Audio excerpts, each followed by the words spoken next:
As a web designer, one of the things that I get asked a lot about is hosting.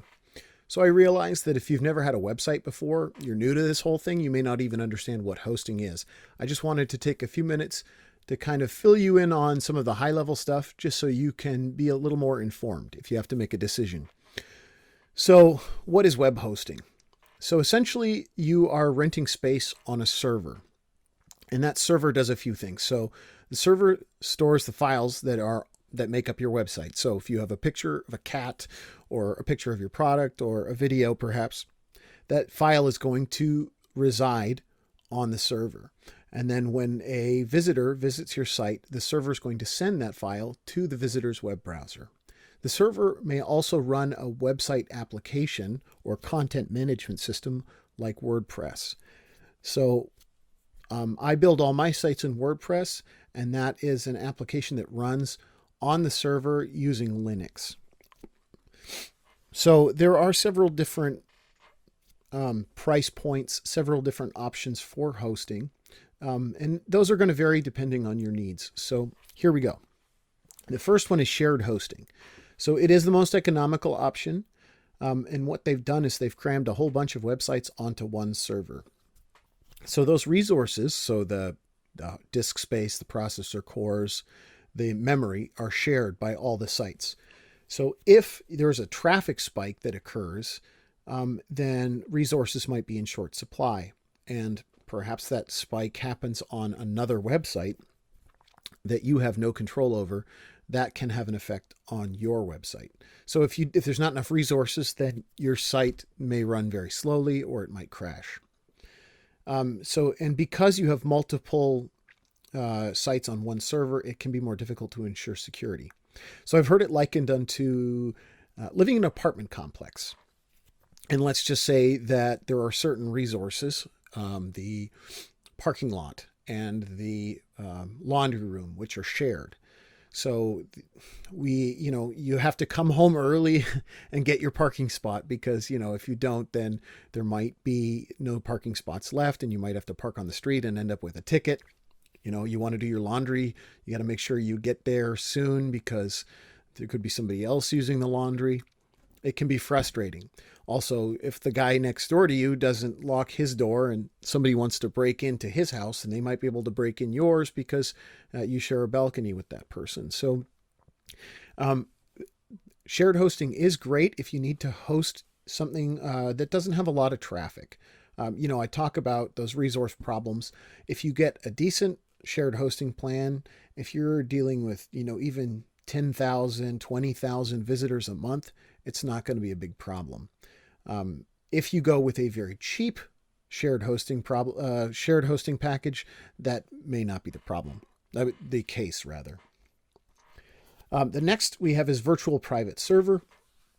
So it's more expensive for sure, but there are fewer websites on the server. And what they've actually done is they take the server, a physical box, and they break it up into many virtual servers. So it's used on sites with moderate traffic. But what this ensures is that there are dedicated resources. So there's a certain amount of drive space that belongs to you. There's a certain amount of processor cores that belongs to you. There's a certain amount of memory and so on and so forth. So maybe think of it like a slightly better apartment complex where you have your own assigned parking, where perhaps you have a laundry room in your actual unit.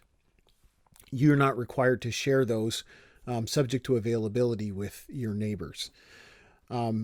It's got better security because those virtual private servers are sandboxed. So it's harder for someone to break into another website and to get into yours. Another cool thing about them is they're scalable because the box contains, a lot of processor cores, a lot of memory, a lot of disk space. And if you call your hosting provider and say, I need to upgrade, they can just allocate more of those to you. So there's no requirement to change out hardware. It can be done almost seamlessly to upgrade to something with a little more horsepower. Now, sometimes you'll hear about cloud hosting. Cloud hosting is a virtual private server as well, except that they'll build it using a cluster of servers. So there may be say 4 servers in a cluster, and the data is shared across those 4. And if there is a server failure, then the 3 remaining servers in the cluster are going to be able to pick up the slack, and there won't be any downtime on your site. The highest level is dedicated server. So this is the highest performance option. It is quite expensive usually, but it's a single website on a server. So it's great for high traffic, and you know that 100% of the resources on the server belong to your website. And because you're on your own server, you don't have to worry about anybody trying to get in to your website through another website on that server. So, this would be like your standalone house. You're not sharing anything with anybody else. You're an island unto yourself. So these can be several $100s a month for a high performance server.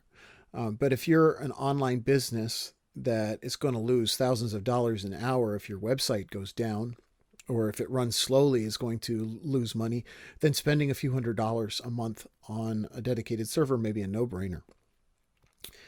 And as I said, there's a lot of price variation, but in general, you're going to get what you pay for. So you can get, say, for example, a really cheap virtual private server for $20 a month, or you might actually pay 60 or $80 a month for a really good shared hosting. But generally speaking, the price you're going to pay is going to be in line with the level of service, with the level of security, with their support. So you need to assess what your needs are for hosting. If you're, getting a lot of traffic, a little bit of traffic, if you're going to need a lot of support from the hosting provider, then you may want to ask some questions before you just try and go with the cheapest option available to you. Anyway, I hope you find that helpful, and I hope I've answered some of your questions about what hosting is and what options are available.